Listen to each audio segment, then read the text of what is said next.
Ini kebijakan Pemprov Jabar yang mengirimkan anak bermasalah ke barak militer, tanggapannya bagaimana? Apakah akan diadopsi nasional? Ya itu saya tidak tahu karena saya juga nggak ngerti itu kenapa idenya.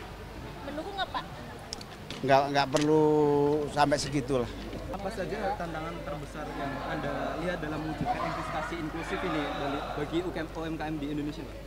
Ya, saya berharap semua stakeholders mulai dari pemerintah, sektor-sektor pemerintahan, mari terus koordinasi dan kolaborasi. Kita atasi ego sektoral untuk mengatasi masalah UMKM ini dengan kesungguhan untuk serius. Pemerintah ini bareng-bareng, tidak bisa sendiri-sendiri, tidak bisa parsial. Jadi seluruh sektor mari bahu-membahu, pusat daerah untuk berpikir tentang membuat UMKM naik kelas. Itu konsolidasi yang saya lakukan internal pemerintah. Ini tidak mudah, ada pusat daerah, ada antar sektor-sektor yang ada. Yang kedua, kepada UMKM, ayo terus tumbuh dengan semangat yang tinggi, dengan terus menjaga kualitas. Jangan lupa kualitas Anda lah yang menjadi kekuatan untuk maju. Kualitas, kualitas, dan kualitas. Yang ketiga, mari perbankan juga bareng bahu-membahu. Bagaimana caranya agar perbankan maju, tapi UMKM juga tumbuh. Apa itu? Kaya bersama. Bank-bank harus menjadi kekuatan yang tangguh bersama UMKM. Pak, desa wisata tadi mengenai desa wisata. Ya. Untuk meningkatkan desa wisata agar bisa mengglobal. Salah satu yang paling cepat ini wisata, pariwisata dan desa wisata yang tumbuh ini luar biasa. Saya sangat bangga keterlibatan berbagai dunia bisnis untuk menumbuhkan dunia pariwisata baru. Desa wisata, kader wisata, rekrutmen kemampuan untuk mengelola wisata itu cara cepat untuk tumbuh.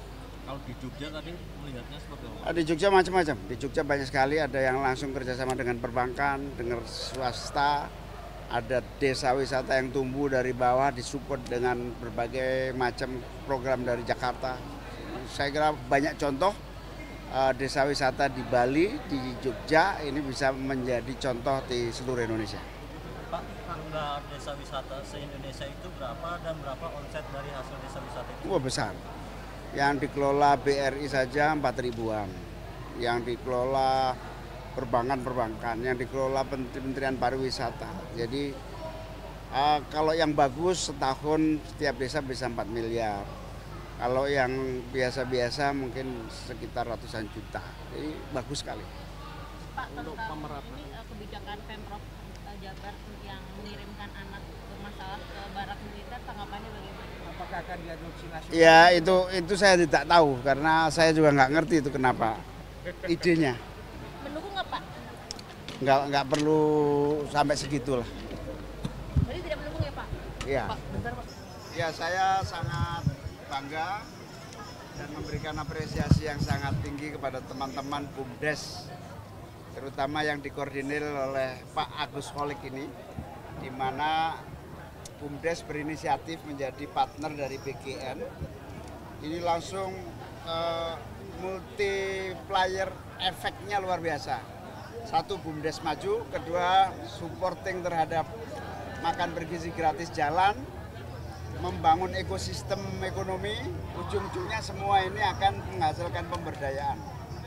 Nah, pemberdayaan model ekosistem inilah yang akan terus kita kembangkan sehingga antara proses produksi dengan pasar itu benar-benar produktif, simultan, kemudian ekosistemnya terjamin.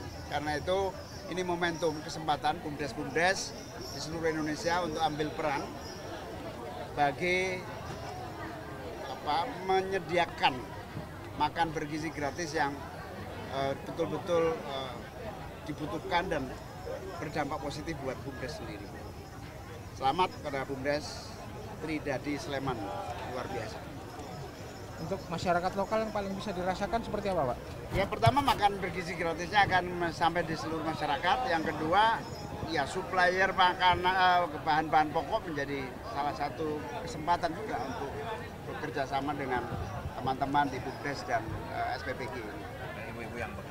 Ibu-ibu yang bekerja, tenaga kerja, proses rekrutmen tenaga kerja ini juga pengaruhnya sangat besar.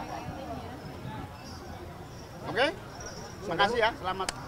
Kita ciptakan oleh Badan Gizi, jadi siapapun boleh jadi mitra, perorangan, perusahaan, BUMDes, koperasi, dan lain-lain. Dan kali ini kita menyaksikan BUMDes yang luar biasa, bahkan di Sleman ini ada 15 BUMDes yang sudah membangun satuan pelayanan yang akan menjadi mitra Badan Gizi. Saya kira itu kita harus sambut baik, karena seperti yang disampaikan oleh Pak Menko tadi, multiplier efeknya akan luar biasa. 50 orang akan bekerja, ibu-ibu yang tadinya tidak bekerja kemudian dapat penghasilan.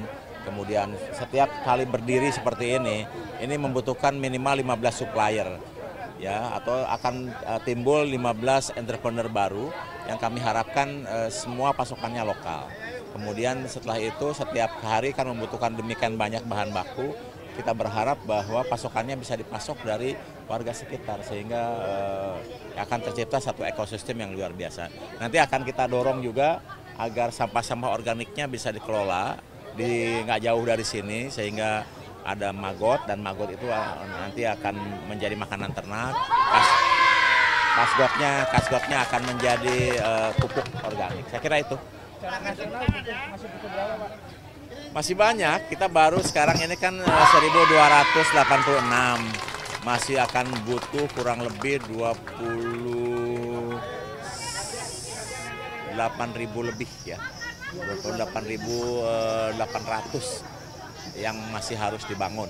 Ya, nanti Badan Gizi akan membangun 1.554, sehingga 28.000 itu kita mengharapkan kemitraan dari berbagai pihak. Termasuk Anda loh, boleh. Terkait kunjungan Bill Gates kemarin untuk meninjau ini, apakah dari Gates Foundation juga akan membuka kemitraan bersama? Bill Gates kan secara umum mendukung program, dan yayasan Bill Gates itu sejauh ini sudah peduli dengan pendidikan dan kesehatan. Jadi program makan bergizi kan nyangkut di bidang kesehatan, terutama ibu hamil, menyusui anak balita. Jadi sesuatu program yang saling melengkapi.